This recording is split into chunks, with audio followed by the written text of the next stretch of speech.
This audiobook begins in a state of fragility and unconscious weakness, revealing how comfort, avoidance, and distraction quietly condition the mind to retreat. As the journey unfolds, the listener is guided through disciplined confrontation, sustained pressure, and deliberate self-training, replacing reaction with structure and confusion with clarity. Gradually, effort turns into control, struggle turns into resilience, and discipline becomes identity. The journey concludes in self-dominance, not loud, aggressive, or performative, but calm, precise, and unshakable. What emerges is a warrior mind, steady under pressure, relentless in execution, and free from emotional drift. A complete metamorphosis from reacting to life into commanding oneself, crafted for those who choose mastery in a noisy, forgiving world. Your mind is not broken, it is trained. And the hard truth is this: it was trained without your permission. Every time you chose comfort over effort, silence over courage, distraction over focus, your brain was learning. It was taking notes. It was adapting, not toward strength, but toward ease. That is why quitting feels familiar. That is why resistance feels heavy. You did not fail. You were trained this way. Look closely at your days, the phone in your hand, the noise in your head, the habit of waiting until you feel ready. This is not weakness by birth. This is weakness by repetition. A reactive mind learns to escape. A fragile mind learns to avoid. And slowly, without drama, your edge disappears. You feel busy but empty, safe but stuck, alive but not sharp. But here's the shift you must hear. The same brain that learned comfort can learn grit. The same system that adapted to distraction can adapt to discipline. Your mind is not loyal to comfort. It is loyal to repetition. It will become whatever you train it to become. Pain does not scare it. Confusion does not break it. Inconsistency does. That means the door is still open. You are still in control. Grit is not talent. It is not genetics. It is not something others were born with and you were denied. Grit is a skill. It is trained the way muscles are trained. Through pressure, through choice, through showing up when the feeling is gone. Every hard moment is a lesson. Every urge to quit is a signal. This is where training begins. You are not here to feel motivated.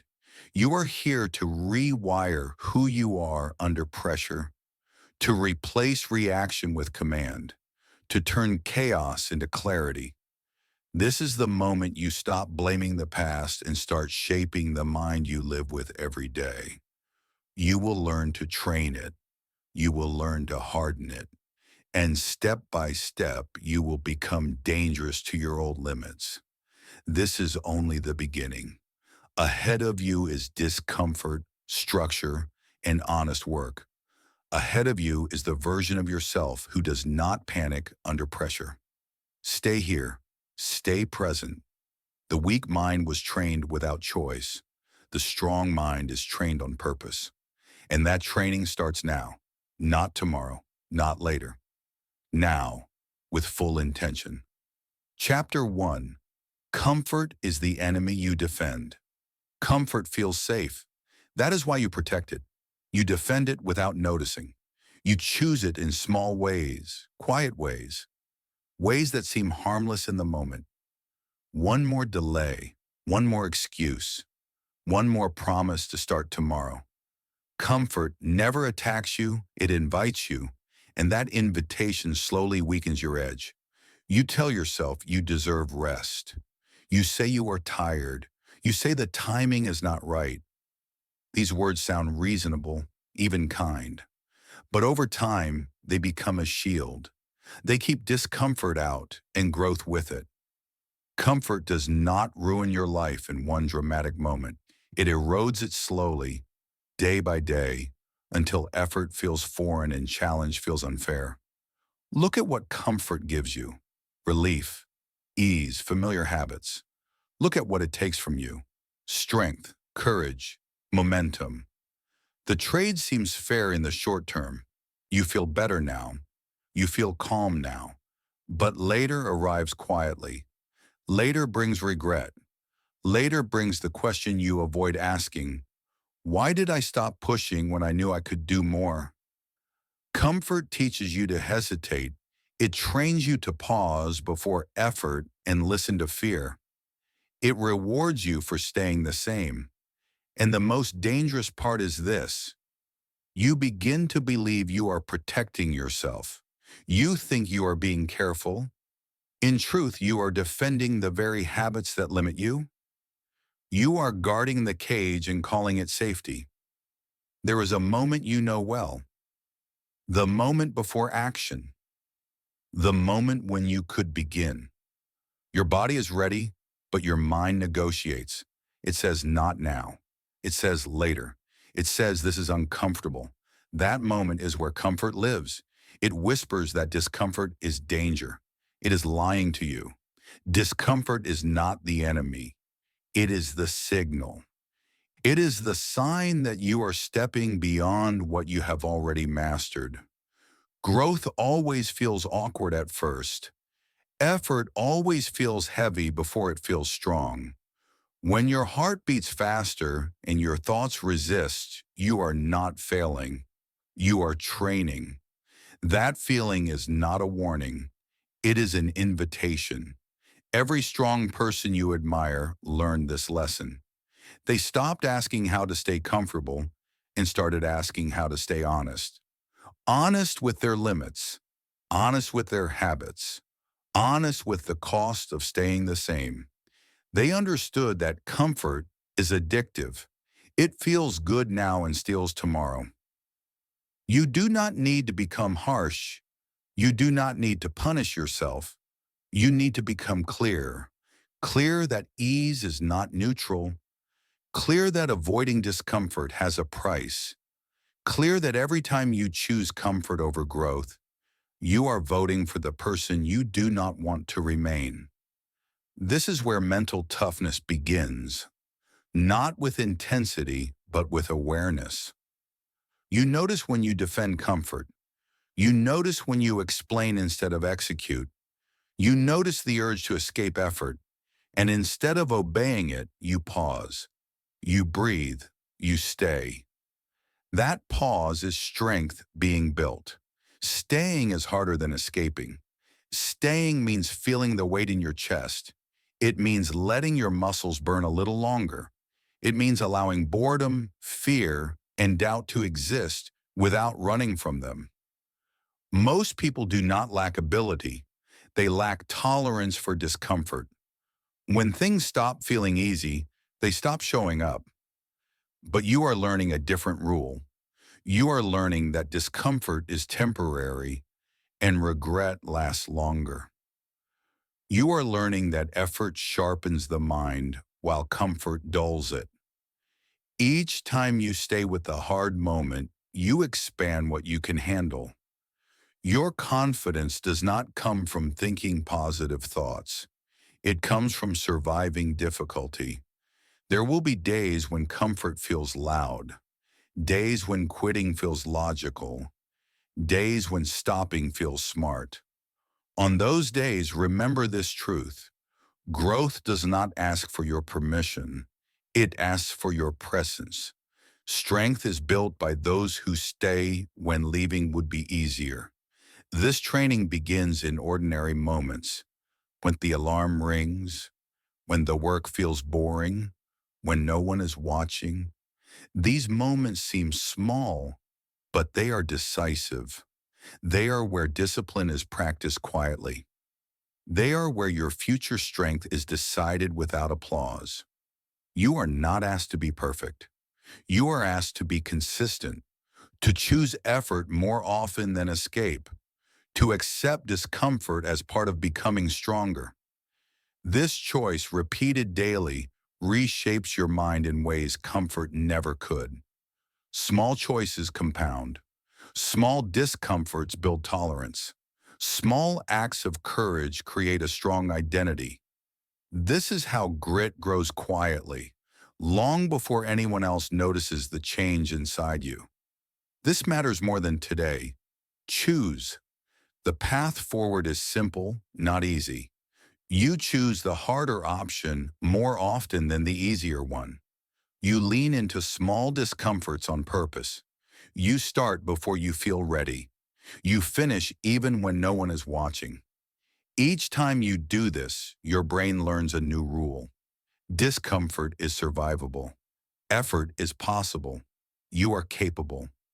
Over time, this changes how you see yourself. You stop seeing challenge as punishment. You stop seeing effort as a burden. You begin to see discomfort as training, as preparation, as proof that you are moving forward. Comfort loses its power when you stop believing its promises. Comfort will still speak. It will always try to negotiate. But now you see it clearly. It is not protecting you. It is testing you. And every time you move forward anyway, you take back control. You trade ease for growth, weakness for strength, hesitation for action. This chapter ends with a choice. You can continue to defend comfort, or you can begin to train through discomfort. One path keeps you familiar, the other builds you. The next step requires pressure, and pressure is where grit is forged. Chapter 2. The brain is plastic, weakness is learned. You are not born this way, not unfocused, not fragile, not inconsistent. What you call your personality is often just practice repeated long enough to feel permanent. Your brain did not decide who you would be. It adapted to how you lived. That changes everything. For years, you may have said the same sentence. This is just who I am. You used it to explain why you quit early, why you lose focus, why discipline feels impossible. That sentence sounds honest, but it is not truth. It is surrender disguised as identity. And once you believe it, you stop trying to change. Your brain is not fixed. It is plastic. It reshapes itself every day based on what you repeat. Every habit leaves a mark.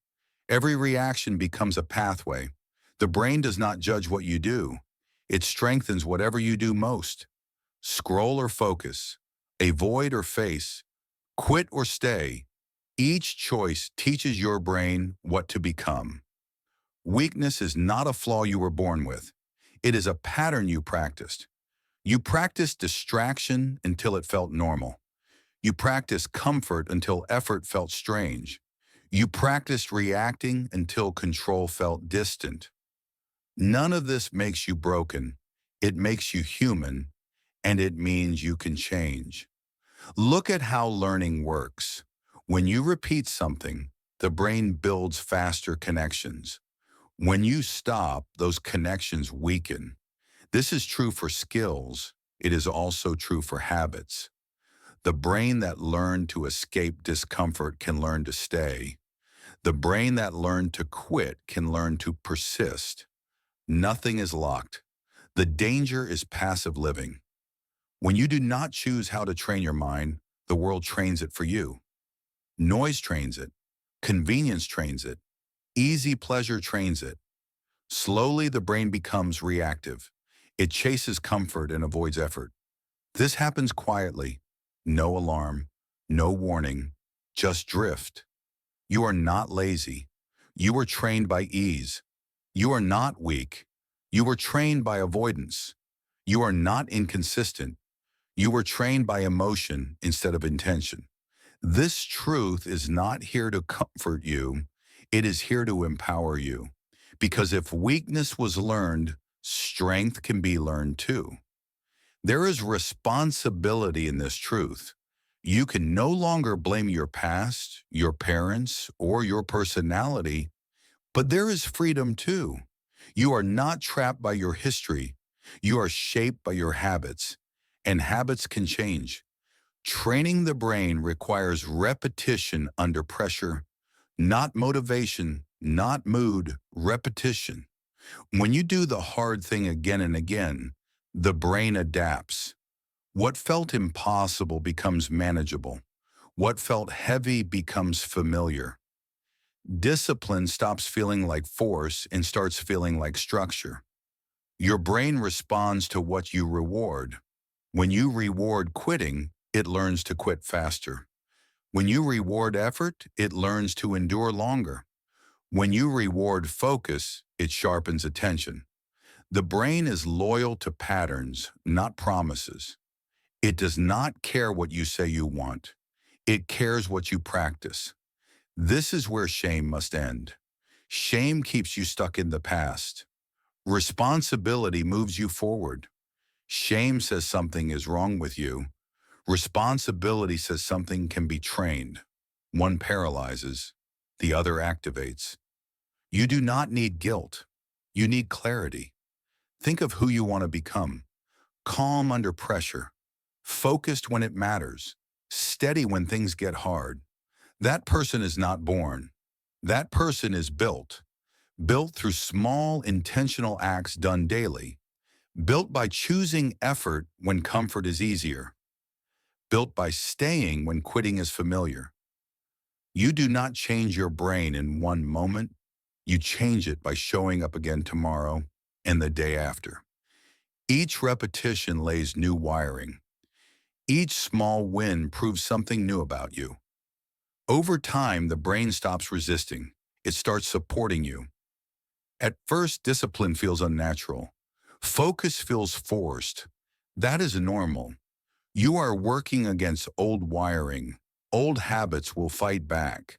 They want to survive, but they are not stronger than repetition. They are not stronger than consistency. They are only familiar. The brain that once avoided pressure can learn to seek it. The brain that once feared boredom can learn patience. The brain that once reacted can learn to respond. This is not positive thinking. This is biology. This is training. Every time you do the hard thing without drama, you teach your brain a new rule. This is safe. This is possible. This is who we are now. Identity follows action, not the other way around. You act first. The brain adapts. Confidence comes later. You must understand this clearly. Nothing changes until behavior changes. Reading, listening, understanding is not enough. The brain does not rewire through insight alone. It rewires through action repeated under discomfort. That is the cost. And it is fair. You are not late. You are not behind. You are early in the training. What feels like weakness is simply untrained capacity. That means there is room to grow. That means progress is possible. From this point forward, every choice matters. Not because it is big, but because it repeats. You are either training decay or training strength. There is no neutral. Passive living is still training. Avoidance is still practice. So choose intentionally. Choose the behavior that builds you. Choose the repetition that shapes you. Choose the identity you are becoming. The brain will follow your lead. Weakness was learned quietly. Grit will be learned deliberately. And the next chapter shows where that training truly begins, when discomfort appears and you stop running. Chapter 3. Pain is not the problem. Avoidance is. Pain is not what stops you. Running from it does. Pain is honest. It shows up when effort begins, when limits are tested, when growth asks for a price. Avoidance is the real damage. Avoidance teaches your mind that discomfort is danger, and danger must be escaped. Over time, that lesson weakens you. You have felt this before. The tight chest, the heavy breath, the urge to stop. In that moment, pain speaks. It says, this is hard. Avoidance answers louder. It says, leave now, quit, delay, protect yourself. Most people listen to avoidance, and slowly their world shrinks. Pain itself is simple. It rises, peaks, and fades. Avoidance multiplies it. When you avoid discomfort today, you feel relief. Tomorrow you feel regret. The next time the pain feels bigger, even if the task is small. Avoidance trains fear. Fear trains hesitation. Hesitation trains weakness. Look at the difference between two people. One feels pain and stops. The other feels pain and stays. They feel the same discomfort. The outcome is different. One loses trust in themselves. The other gains it. Pain did not decide their future. Their response did. Avoidance feels smart in the moment. It feels like self-care, but it is not care. It is escape. True care prepares you for life as it is, not life as you wish it were. Life includes pressure, effort, uncertainty. Avoidance leaves you fragile in a world that will not soften for you. Pain is feedback. It tells you where you are weak, where you are new, where you are untrained. Athletes understand this. They do not fear the burn. They measure it. They respect it.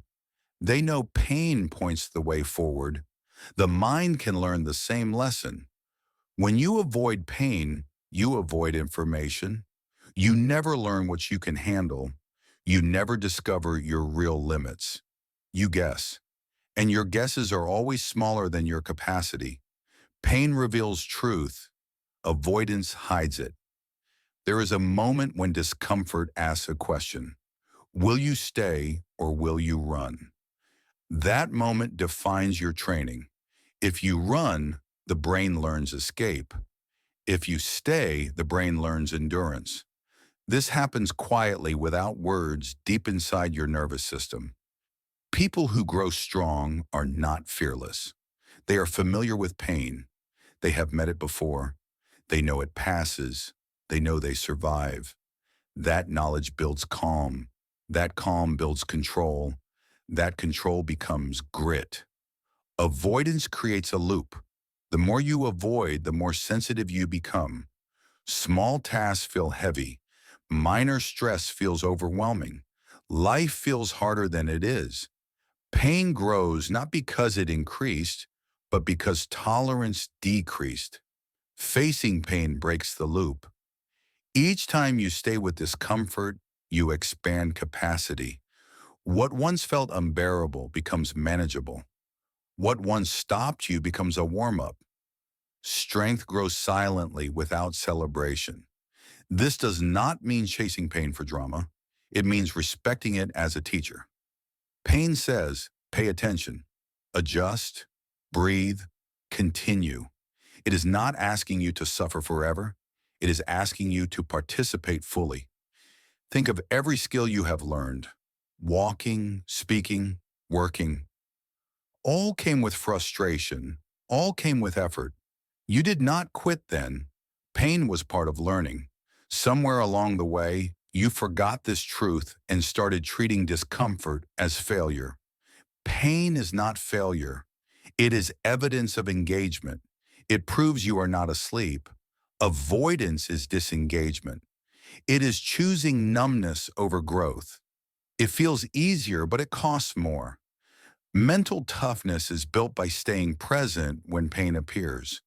You feel the urge to escape. You notice it. You do not obey it immediately. You give yourself space. You breathe. You continue. That pause is where strength forms. You do not need to enjoy pain. You need to stop fearing it. Fear gives it power. Respect keeps it useful. Pain without meaning breaks people. Pain with purpose builds them. Every time you face discomfort and do not break, your mind updates its rules. This is survivable. This is temporary. This is training. Over time, panic fades. Focus remains. You stop wasting energy on fear and use it on action.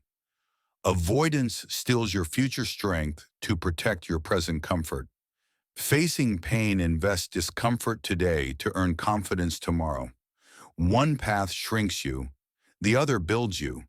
There will be moments when pain feels unfair, when effort feels unrewarded, when progress feels slow. Those moments are not signs to stop. They are the exact moments where grit is forged. No one becomes resilient in ease. Pain strips excuses. It leaves you with choice. Stay or leave. Build or decay. Learn or repeat. You do not need heroic effort. You need honest effort. You need to show up again when it would be easier not to. This is where your identity changes. You stop seeing yourself as someone who avoids discomfort. You become someone who can sit with it. That shift is powerful. It follows you everywhere. Work, health, relationships, life. Pain will visit you whether you invite it or not. The question is what role it plays. Enemy or instructor, obstacle or signal, threat or forge. Avoidance makes pain louder. Facing pain makes you quieter inside. Calm grows. Confidence grows. You realize you are stronger than you thought. This chapter ends with clarity. Pain is not the problem you need to solve. Avoidance is the habit you need to break. Pain is the fire. You are the material. Mental toughness is forged, not found. Stay with the heat. Let it shape you. The next chapter shows how discipline replaces motivation when the fire burns longest. Chapter 4, The Discipline Gap. Why motivation always fails. Motivation feels powerful, but it is weak. It comes loud and leaves quietly. It shows up when things feel easy and disappears when effort begins. You have felt this cycle many times.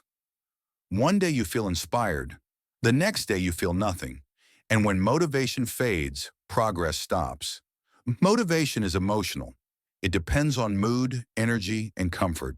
Discipline does not. That is the gap. That is where most people fall.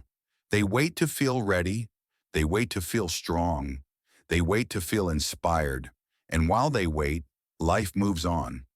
Motivation tells you a story. It says today is special. Today you will change everything. Discipline tells you a rule. It says show up anyway.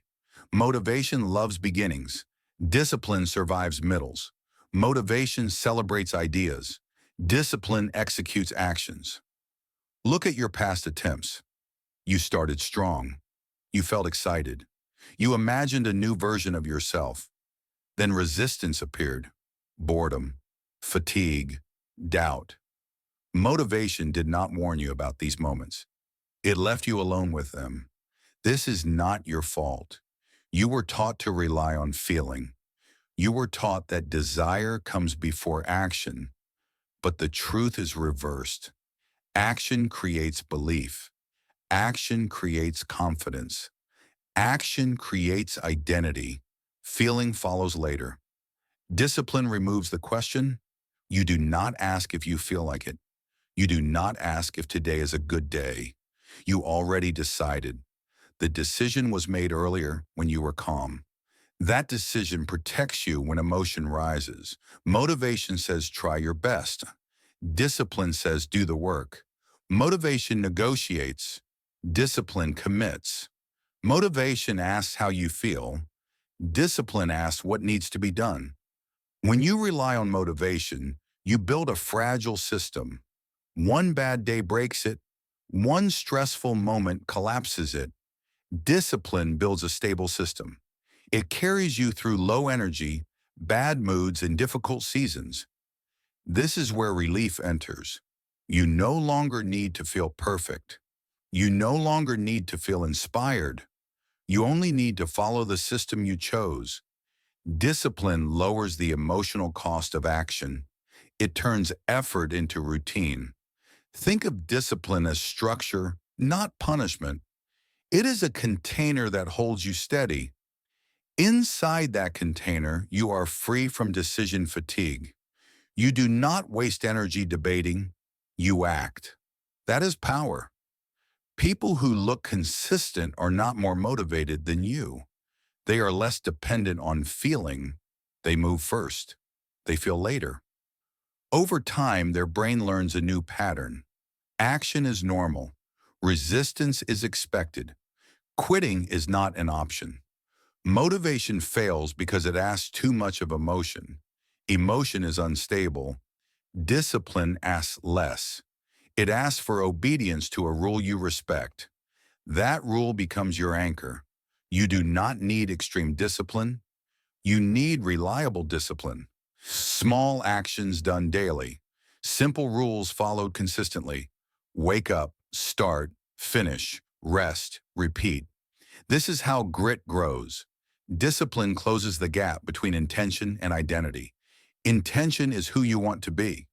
Identity is who you practice being. Discipline turns a desire into proof. Every time you act without feeling ready, you cast a vote for your future self. At first, discipline feels cold. It feels strict. That is because you are used to emotion leading. But over time, discipline becomes supportive. It removes pressure. You no longer expect yourself to feel great. You expect yourself to show up. This is how the professionals operate. Athletes train when tired. Builders work when bored. Leaders decide before emotion enters. They do not wait for motivation. They build systems that function without it. Your discipline does not need to be perfect. It needs to be consistent enough to carry you forward. Miss a day, return the next. Break a rule, reset it. Discipline is not fragile. Motivation is. When you shift from motivation to discipline, something changes inside you. You stop being surprised by difficulty. You expect it. You stop interpreting resistance as failure. You see it as part of the process. Discipline teaches your brain safety through structure. It says this work will happen whether you like it or not. Over time, the brain stops resisting. Effort becomes familiar. Focus becomes easier. This is where grit becomes real, not in moments of passion, but in moments of neutrality. When nothing excites you and nothing pushes you, discipline carries you through. You are not broken because motivation failed you. Motivation fails everyone. It was never designed to last. Discipline was. Build simple rules. Follow them even when emotion protests, especially when emotion protests. That is training. That is where strength forms. The more you rely on discipline, the less you need motivation. The less you need motivation, the more consistent you become. Consistency builds trust. Trust builds confidence. Confidence builds identity. You stop saying you are trying. You start knowing who you are. Someone who shows up. Someone who follows through. Someone who does not need to feel ready. This chapter ends with a shift in power. You move from hoping to acting, from waiting to deciding, from emotion to structure. Discipline is not the enemy of freedom. It is the path to it. And in the next chapter, you will learn how discipline becomes training, shaping the mind the same way effort shapes the body, one repetition at a time. Chapter 5, Training the Mind Like a Muscle. Your mind is not fragile. It is untrained. And like any muscle, it responds to one thing only: how you use it. Pressure strengthens it. Repetition shapes it. Recovery sustains it. Ignore these rules and the mind weakens. Follow them, and mental toughness becomes predictable. An untrained mind reacts. It panics under pressure. It looks for exits. It searches for comfort when things get hard. A trained mind responds. It slows down. It stays present. It applies effort with control. The difference is not personality, it is practice. Think of physical training. The first time you lift weight, it feels heavy. Your body shakes. Your breath shortens. If you stop there, nothing changes. If you repeat the lift, the body adapts. Muscles grow. Strength increases. The same law applies to the mind. Mental resistance appears as boredom, fear, doubt, and fatigue. These are the weights. When you avoid them, your mental muscle stays weak. When you engage them, it strengthens. Each time you focus when distraction is easier, you train attention. Each time you stay when quitting is tempting, you train endurance. Repetition is everything. One hard day does not build grit. One focused session does not rewire your brain. Strength comes from repeated exposure to challenge. Daily effort, familiar pressure. The mind learns what is normal through frequency, not intensity. Most people wait for extreme motivation. That is like training once a month and expecting results. The trained mind is built through ordinary days handled well. Showing up tired, starting without excitement, finishing without applause. These moments build real capacity. Recovery matters too. Rest is not weakness, it is maintenance. Just as muscles need rest to grow, the mind needs space to reset. Recovery allows learning to settle. It prevents burnout. Discipline without recovery becomes damage. Recovery without discipline becomes decay. Balance is strength. You gain control when you understand this system. You stop blaming yourself for resistance. You expect it. Resistance means training has begun. You stop fearing pressure. You measure it. You adjust your effort and continue. Consistency is the non-negotiable rule. Not perfection. Consistency. Miss a day, return the next. Lose focus, bring it back. Training continues because the pattern continues. The mind trusts patterns. It resists chaos. An untrained response is emotional. Something goes wrong and frustration takes over. A trained response is intentional. Something goes wrong and you breathe, assess, act. That pause is not natural. It is trained. It is earned through repetition. Every time you act with control instead of impulse, you strengthen your inner structure. Every time you finish what you start, you reinforce identity. The mind learns who you are by watching what you do, not by listening to what you promise. This training is quiet. No one sees it. No one celebrates it. But inside, systems are forming. Focus becomes easier to access. Pressure feels familiar. You stop wasting energy fighting reality. At first, training feels mechanical. You follow rules. You count repetitions. You manage effort. Over time, something shifts. Discipline becomes instinct. Focus becomes natural. What once required effort becomes automatic. You do not rise to the level of your goals. You fall to the level of your training. That is why consistency matters more than ambition. Training prepares you for moments you cannot predict. Stress, conflict, fatigue. The trained mind does not freeze, it functions. Mental toughness is not aggression. It is stability. Calm under weight, clear under noise, steady under uncertainty. These qualities are trained slowly through deliberate practice. Choose small training sessions, short focus blocks, simple routines, repeated daily. Complexity weakens consistency. Simplicity strengthens it. The mind responds to clarity. When you feel resistance, do not dramatize it. Label it. This is training. Stay engaged. Adjust effort. Continue. That simple response builds trust with yourself. Over time, your reactions change. You pause before quitting. You focus faster. You recover quicker. You do not need to force confidence. It appears naturally because your system supports it. This is how grit is built, not through intensity alone, but through structure, not through emotion, but through repetition. You become reliable to yourself. Training the mind gives you leverage. You are no longer at the mercy of feeling. You have tools. You have patterns. You have control. This chapter leaves you with responsibility and power. The mind you live with is shaped daily. Every action trains it. Every habit reinforces it. Consistency is not exciting. It is effective. And it is the difference between potential and power.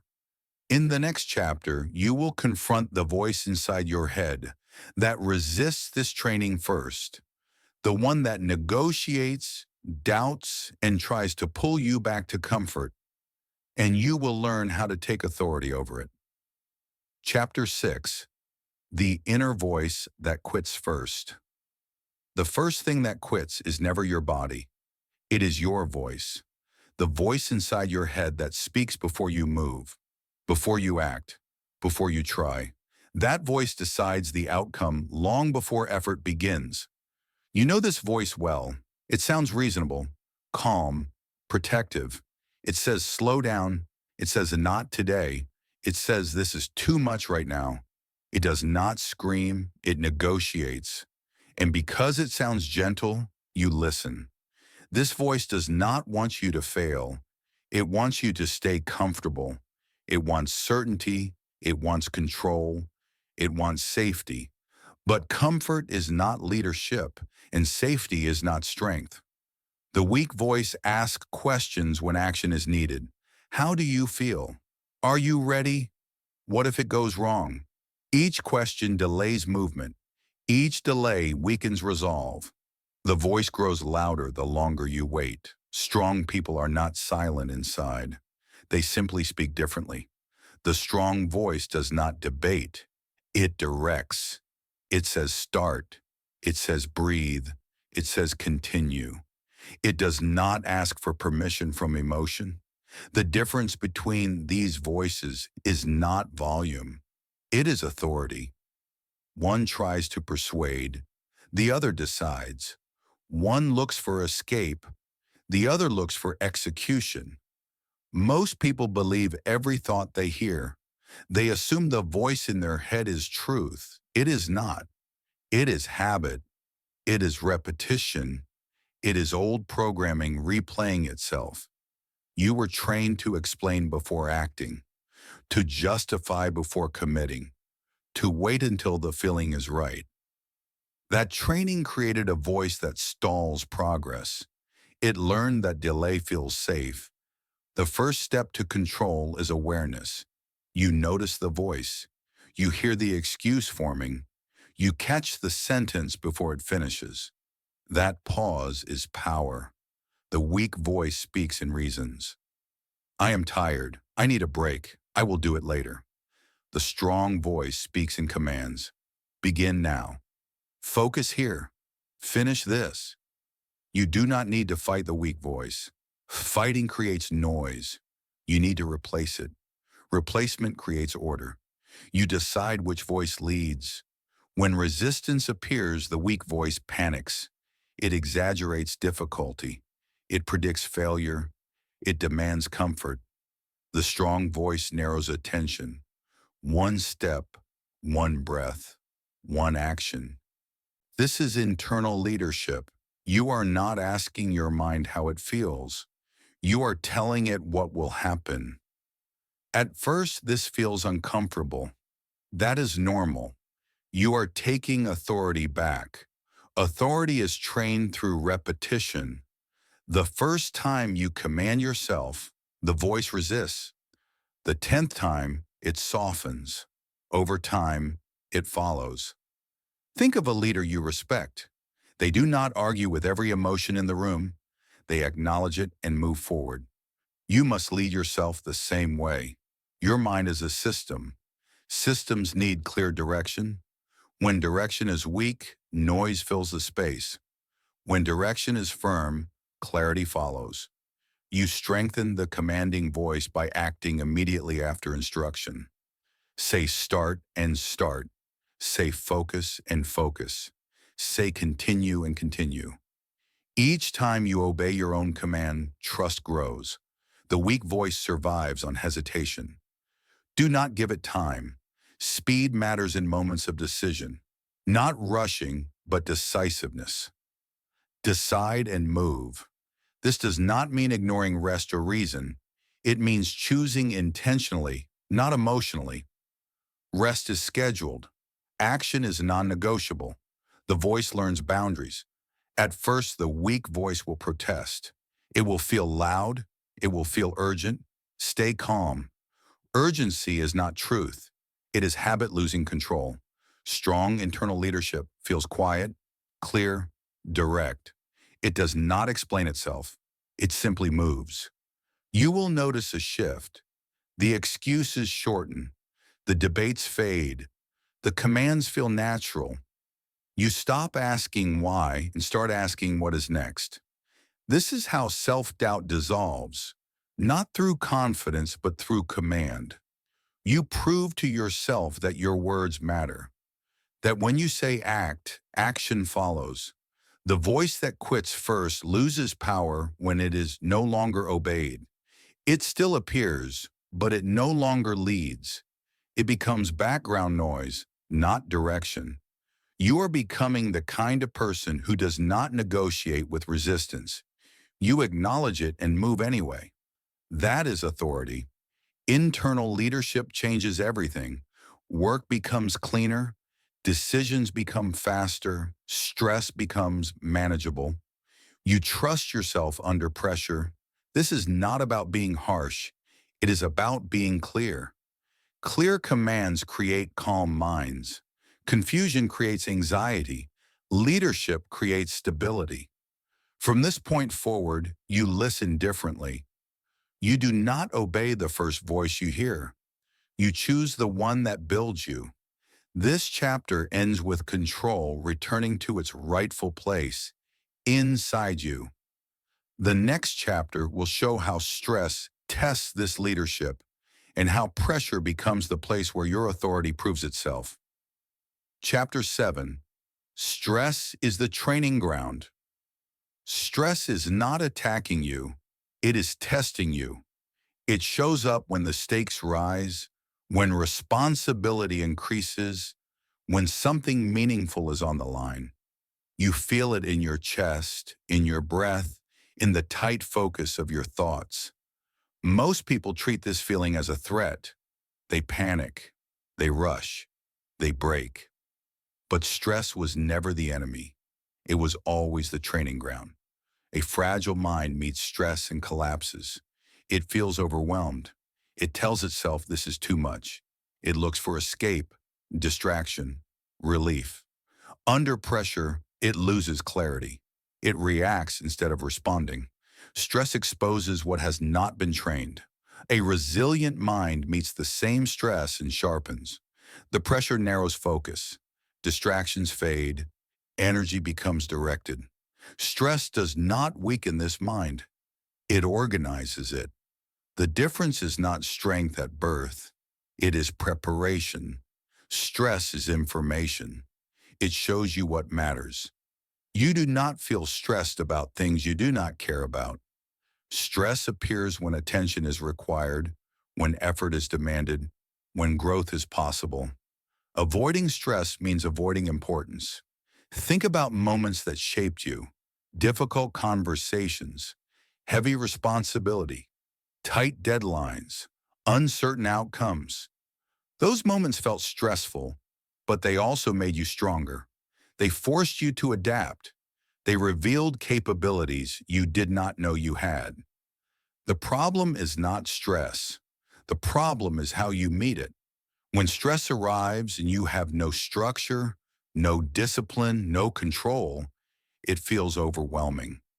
When stress arrives and you have trained responses, it feels challenging but manageable. Stress does not create weakness. It reveals it. It does not create strength. It reveals it too. Pressure is a mirror. It shows you the result of your habits. Most people want confidence before pressure. That order is wrong. Confidence comes from surviving pressure. Each time you face stress and stay functional, your mind updates its belief. I can handle this. That belief compounds. Avoiding stress keeps that belief from forming. You stay uncertain. You doubt yourself. You never collect evidence of resilience. The mind remains fragile because it has never been tested. Stress trains focus. Under pressure, the mind learns to prioritize. Noise falls away. What matters becomes clear. This is a skill. It improves with exposure. Stress also trains emotional control. When pressure rises, emotions rise with it. Fear, anger, urgency. A trained mind does not suppress these emotions. It manages them. It notices them and continues. You cannot train this in comfort. Calm days do not teach pressure skills. They maintain them. Stressful days build them. That is why stress is valuable. Look at how athletes train. They add weight. They increase intensity. They create stress on purpose. Without it, the body does not adapt. The mind works the same way. Life adds stress whether you choose it or not. Work, responsibility, uncertainty. The question is whether you use it or fear it. One path builds you, the other drains you. When stress hits, the untrained mind asks, how do I make this stop? The trained mind asks, how do I stay effective? That question changes everything. You stay effective by returning to basics. Breath, posture, attention, one task at a time. Stress tries to scatter you. Training pulls you back to center.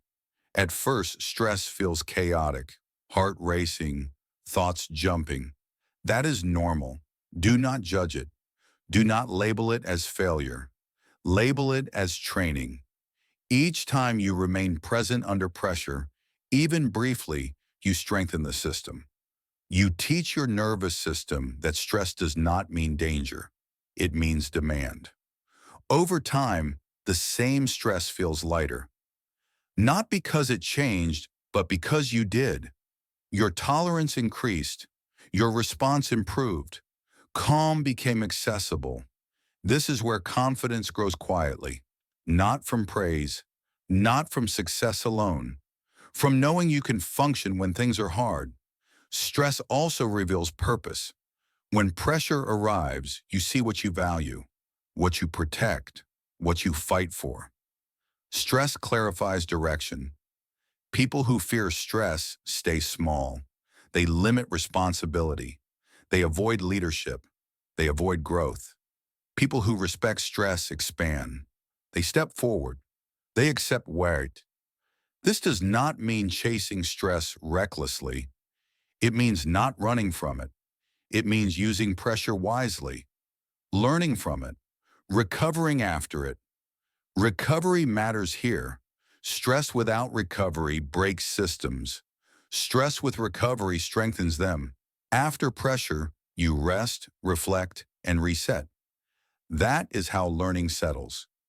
Each stressful moment you survive becomes proof. Proof that you are capable. Proof that you adapt. Proof that you do not break easily. Eventually, something shifts. Stress no longer feels like an emergency. It feels like a signal. Attention needed, effort required, training opportunity present. You stop asking why this is happening to me. You start asking what this is building in me. That question turns pressure into purpose. A resilient mind is not calm because life is easy. It is calm because it has been tested. It has stood in pressure and learned it can breathe there. Stress becomes familiar. Familiarity reduces fear. Reduced fear improves performance. This is the cycle of toughness. You are not meant to eliminate stress. You are meant to outgrow it, to meet higher levels of pressure with higher levels of skill. Every time you choose presence over panic, structure over chaos, response over reaction, you move closer to mastery. Stress is not punishment. It is preparation disguised as discomfort. It arrives before growth, not after it. This chapter marks a shift. You stop fearing pressure. You start respecting it. You see it as the place where training becomes real. The next chapter will take you deeper, into the quiet, unglamorous work where toughness is built not in moments of crisis, but in repetition, boredom, and silence, where the strongest edges are formed. Chapter 8: Boredom, Repetition, and the Silent Edge. Grit is not built in excitement, it is built in boredom. It grows when nothing feels special, when progress is slow, when effort goes unnoticed. This is where most people leave, and this is where strength quietly forms. Boredom feels empty. It feels like nothing is happening. The mind starts to wander. It looks for stimulation. It asks for novelty. It wants proof that the work matters. When proof does not come, boredom tests commitment. Most people mistake boredom for a sign to stop. They think progress should feel intense. They think growth should feel dramatic. When the feeling fades, they assume the path is wrong. This belief keeps them average. Mastery does not announce itself. It develops silently through repetition. The same action, the same focus, the same routine. Day after day, no applause, no reward, just quiet effort stacking on quiet effort. Repetition trains the nervous system. It removes surprise. What once felt heavy becomes normal. What once required effort becomes automatic. The brain stops asking questions. It simply executes. This is the silent edge, the advantage built when no one is watching. While others chase excitement, you refine basics. While others jump between ideas, you stay. While others wait to feel inspired, you repeat. Flashy motivation burns fast. It needs new fuel every day. Quiet consistency burns slow. It lasts. It carries you through long seasons when emotion is flat and progress is invisible. Boredom is not empty time. It is training time. It teaches patience. It teaches focus without stimulation. It teaches you to work without reward. These skills are rare, and that rarity makes them powerful. Repetition builds trust with yourself. You show up again and again and again. Each time you do, the mind records it. This is reliable. This is stable. This is who we are. The distracted world fears silence. It fills every gap with noise. Notifications, entertainment, opinions. Silence feels uncomfortable because it removes distraction. It forces you to face effort directly. In silence, excuses are louder. Doubt is clearer. Fatigue is obvious. That is why silence is avoided. But silence is where discipline strengthens. Without noise, you hear the task, and you do it. Patience becomes a competitive advantage here. While others rush for results, you allow time to work. You understand that depth takes longer than surface progress. You stop comparing timelines. Repetition is not punishment, it is refinement. Each repetition improves form, improves focus, improves control. Small adjustments compound into skill. This is how experts are made, not by talent alone, but by tolerance for repetition. They do not need constant excitement. They respect the process. They trust accumulation. Boredom also exposes intention. When nothing excites you, you discover why you are here. If your reason is shallow, boredom defeats you. If your reason is solid, boredom sharpens you. You learn to separate feeling from action. You act without needing emotional reward. That independence is strength. You are no longer controlled by mood. This is quiet confidence. Confidence built from consistency, not praise. You know what you can do because you have done it repeatedly. The mind learns patience through staying, through not switching, through finishing what feels ordinary. This patience carries into stress, pressure, and uncertainty. In a world addicted to stimulation, The person who can focus in silence has power. The person who can repeat without reward has leverage. The person who can stay bored and continue has an edge few can match.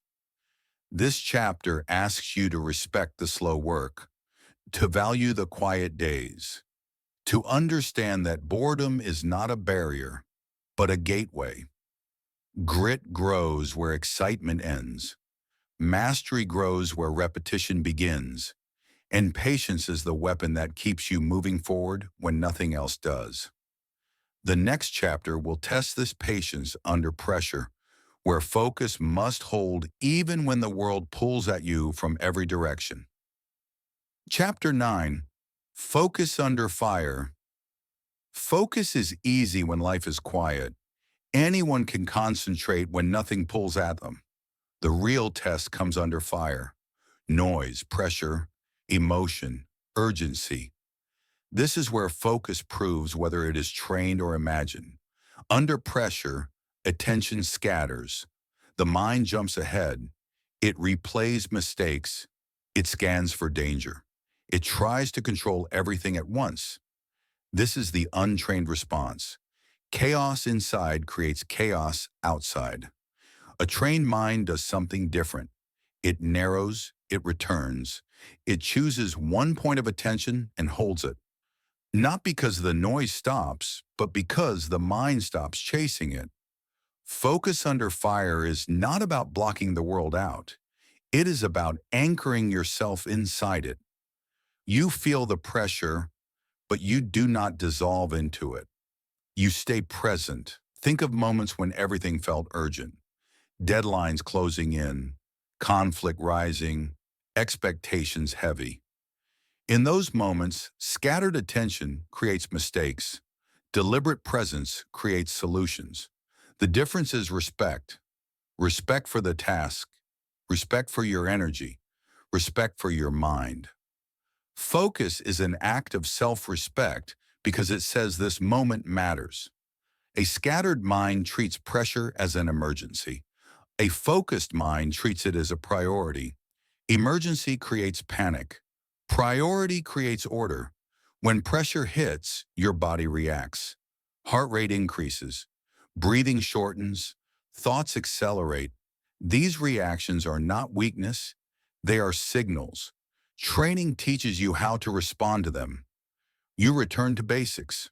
Breath steady, posture grounded. Eyes on the task. One action at a time. Focus is not found. It is restored. Distraction will always exist. Noise will always compete. Focus is the skill of returning again and again. Each return strengthens control. Under fire, the weak mind searches for relief. The strong mind searches for relevance. What matters now? What can be done now? What is the next correct move? This is how grit stabilizes the mind. It prevents emotional flooding. It creates space between stimulus and response. In that space, choice lives. You do not eliminate emotion. You manage it. You let it pass through without taking the wheel. Focus keeps you anchored while emotion moves. Every time you return to the task under pressure, you reinforce identity. I am someone who stays. I am someone who finishes. I am someone who does not scatter. Focus is not intensity, it is presence. Calm attention applied consistently. This calm is trained, not gifted. Noise tests your discipline. Interruptions test your patience. Pressure tests your preparation. Focus reveals what you practiced. In chaos, clarity is power. The person who can slow down internally while everything speeds up externally has advantage. This is battle readiness, not aggression, not force, readiness. You know how to center yourself. You know how to engage. Focus under fire does not come from talent. It comes from repetition, from boredom, from stress, from discipline. All the work you have done prepares you for this moment. When everything pulls at you, you choose where to stand. You stand with the task. You stand with effort. You stand with purpose. This choice protects your energy. It prevents waste. It channels force. Focus becomes your shield. Self-respect grows here. You prove to yourself that you do not abandon yourself under pressure. You stay present. You stay engaged. Over time, pressure changes. It no longer scatters you. It sharpens you. Focus becomes faster to access. Calm becomes familiar. You stop fearing chaotic moments. You trust yourself inside them. That trust is earned. This chapter leaves you sharpened, aware, ready. Focus is no longer a luxury, it is a discipline, and you carry it forward. The next chapter will take this focus deeper into identity, where who you believe you are determines how you act when no one is watching. Chapter 10. Identity. You act like who you believe you are. You do not rise to your goals. You fall to your identity. What you do each day is not controlled by what you want. It is controlled by who you believe you are. This is the shift most people never make. They try to change behavior without changing self-image, and that is why effort feels heavy. People who try are always negotiating. Trying means you still see the action as optional. Trying means you are watching yourself from the outside, hoping motivation will carry you through. Trying is fragile. It breaks under pressure. People who do not negotiate. They act in alignment. They do not ask if they feel like it. They do not need drama to move. Their actions are expressions of identity, not acts of willpower. This is the difference between effort and embodiment. Effort says I must force myself. Embodiment says this is simply what I do. One drains energy, the other conserves it. Right now, you may still see discipline as something external, a task, a demand, a burden. That means it has not reached identity yet. When something reaches identity, resistance drops. You stop fighting yourself. Identity is built quietly, not through words but through evidence. The brain watches behavior and updates belief. When you act consistently, the mind concludes, this must be who we are. Each time you follow through, you send a message inward. I am reliable. Each time you stay focused, you send another. I am disciplined. Each time you face discomfort, you add proof. I am resilient. Identity does not change from one big decision. It changes from many small confirmations. One action alone means little. Repetition creates belief. This is why motivation fades. Motivation tries to change behavior without evidence. Identity waits for proof. Once proof exists, change stabilizes. When you say you are trying, your brain hears uncertainty. When you say you are becoming, your brain looks for alignment. And when you act, identity follows. Notice the language shift. You stop saying, I need to be disciplined. You start saying, I am disciplined. Not as an affirmation, but as a description earned through action. Grit becomes lighter here. Not easier, but cleaner. You stop dragging yourself forward. You move because this is who you are now. Identity also sets boundaries.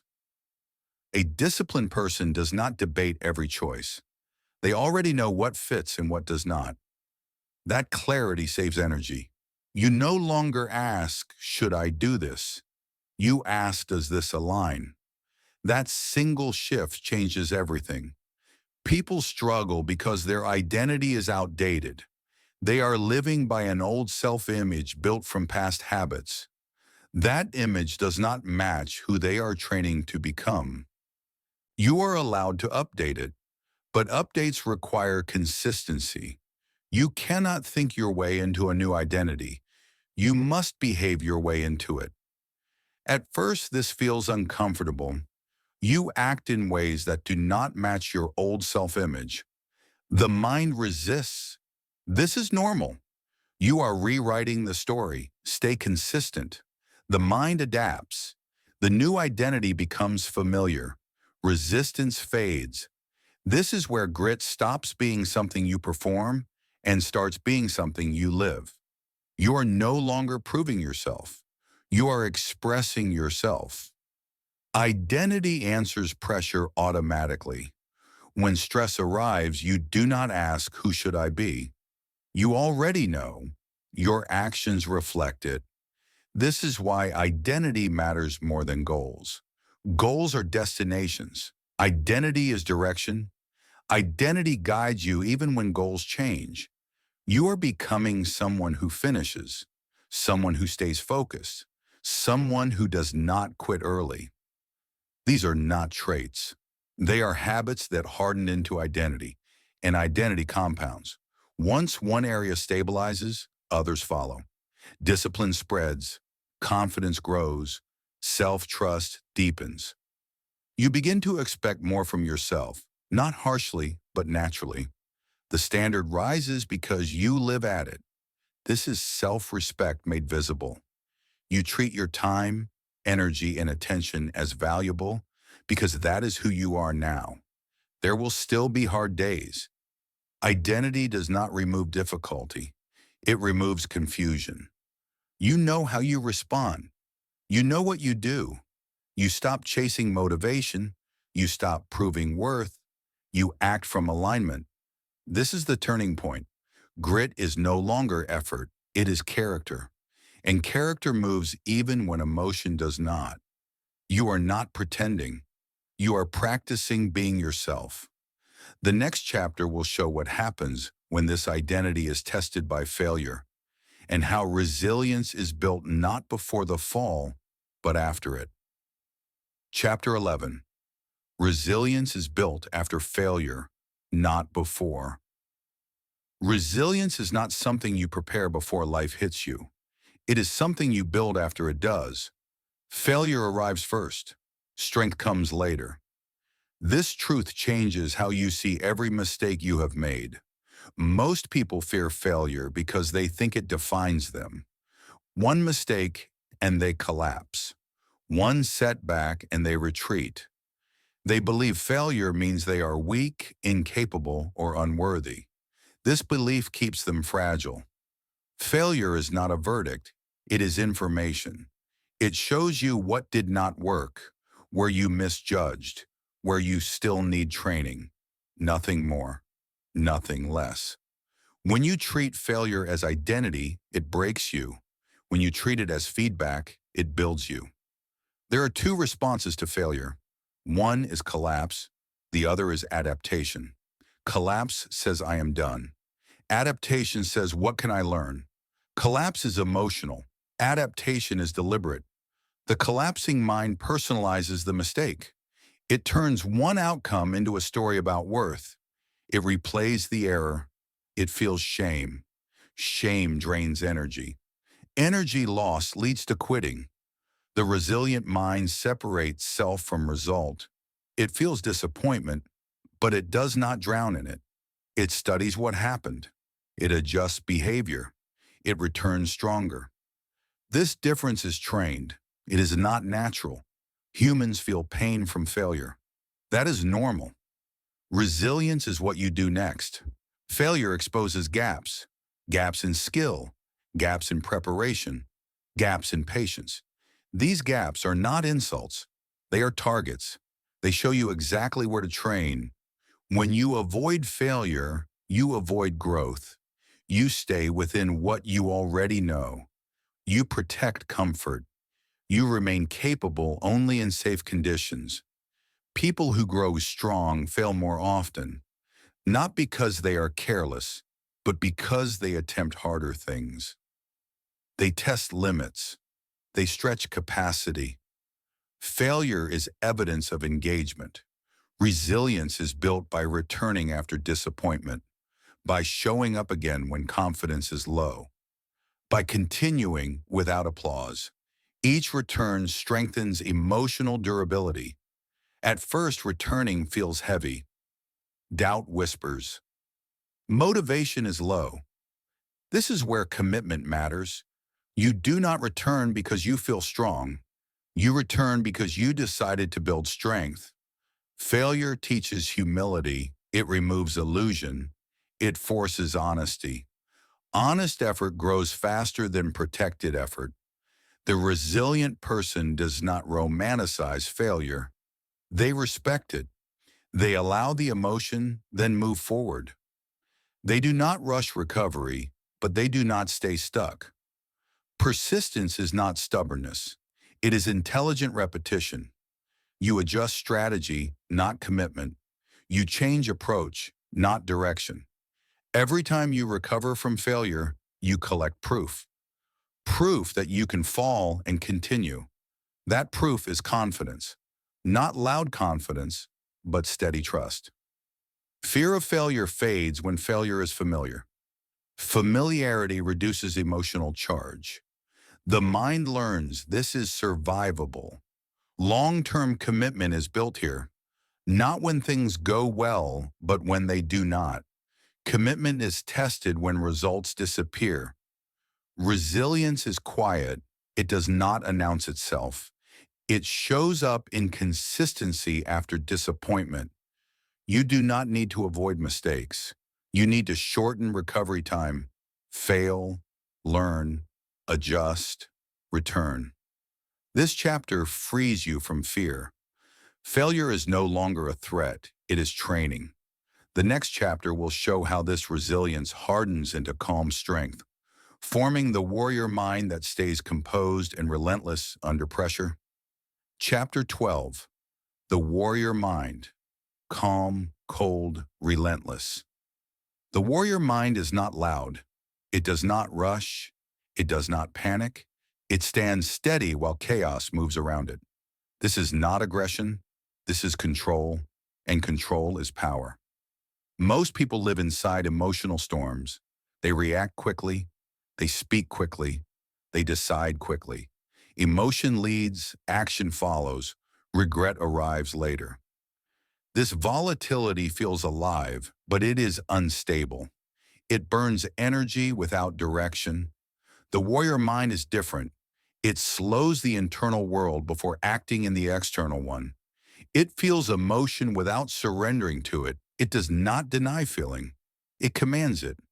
Calm is not weakness. Calm is clarity. When the mind is calm, it sees accurately. It chooses wisely. It does not waste force. Calm allows precision. Cold does not mean cruel. Cold means clean.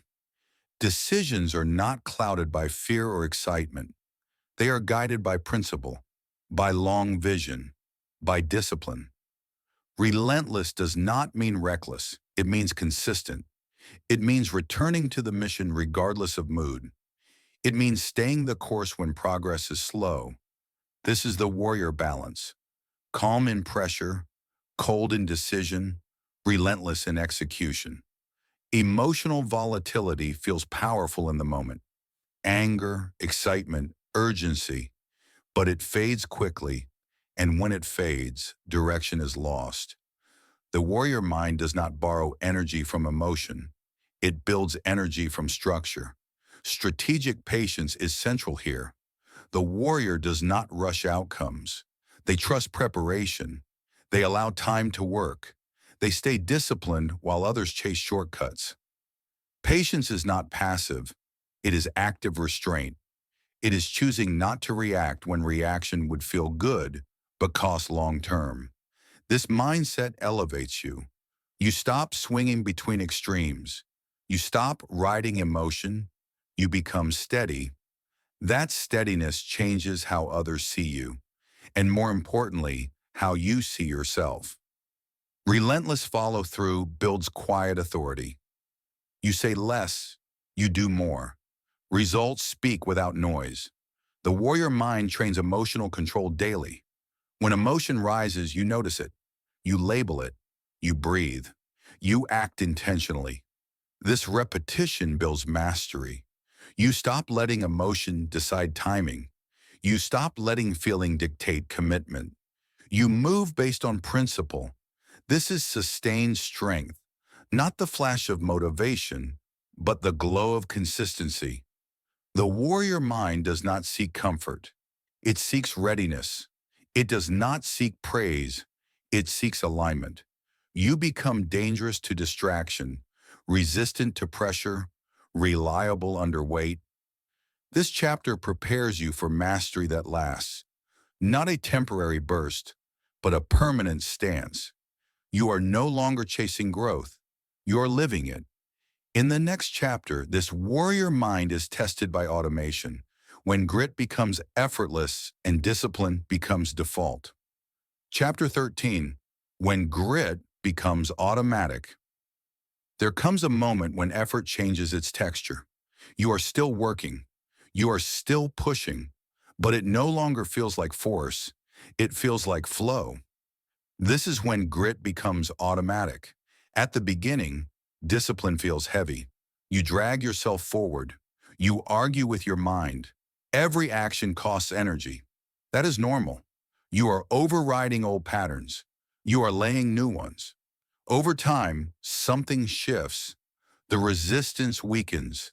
The hesitation shortens. You begin to move without debate, not because things are easy, but because the decision has already been made. This is automation. The mind has learned the pattern. When the alarm rings, you rise. When the task appears, you start.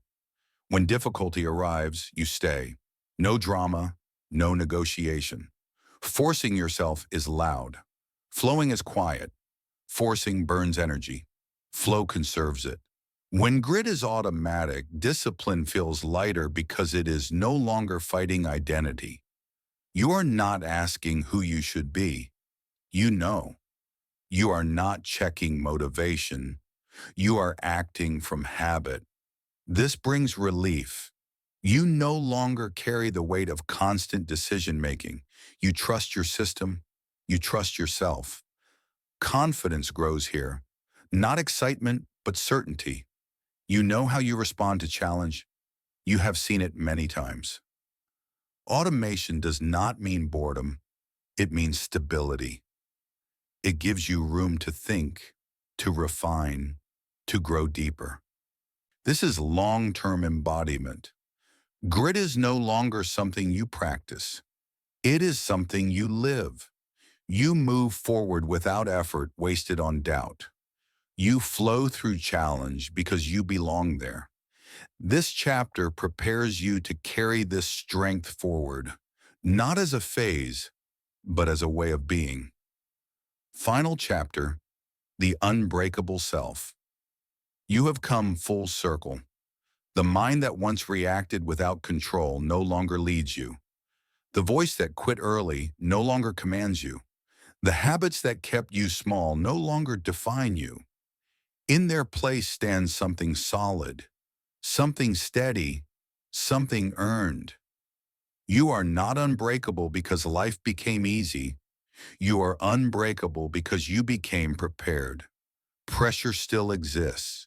Difficulty still arrives. Stress still tests you. But it no longer surprises you. You know how to stand inside it.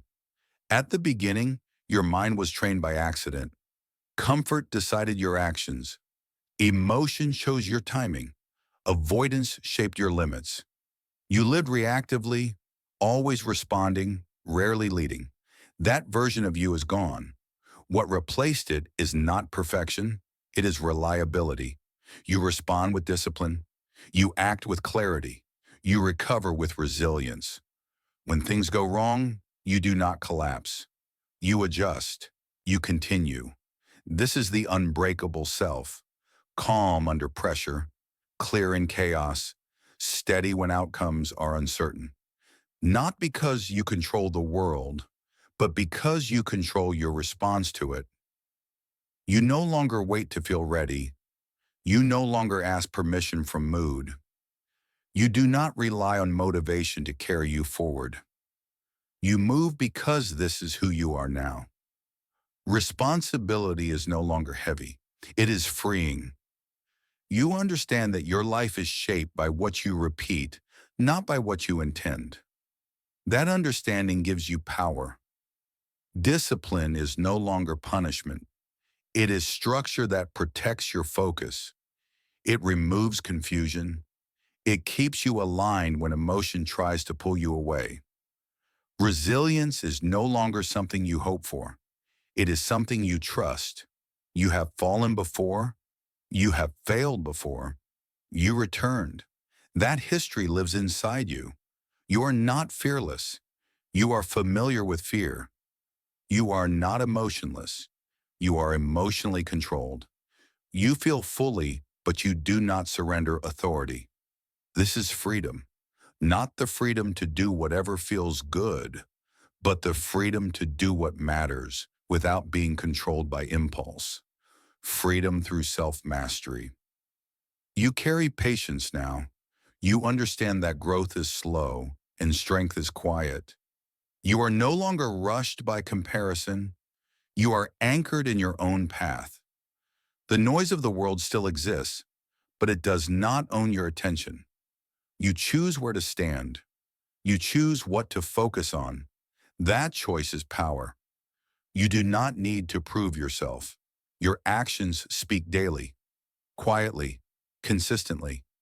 That consistency builds a life that does not collapse when challenged.